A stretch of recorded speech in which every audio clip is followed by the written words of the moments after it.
արյունահոսող սրտով եմ ասում, որ ամաչում եմ, որ այսօրվա ուսուցիչը պայքարի առաջնաբեմում չի։ Ես ինքս դպրոց եմ մտել միանգամից որպես փոխտնօրեն,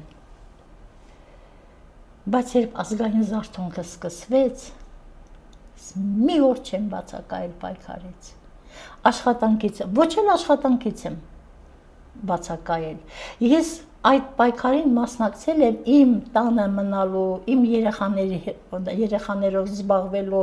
իմ հանգստի հաշվին, ես գտնում եմ, որ այն ժամանակ 88 թվին, 89 թվականին, ինչ զարթոնք էր ապրում ազգային գաղափարը, այսօր ուսուցիչը թքած ունի, բան կա, հանրահավաք կա, չկա, բնակչության որ խավն է դրա հեղինակը,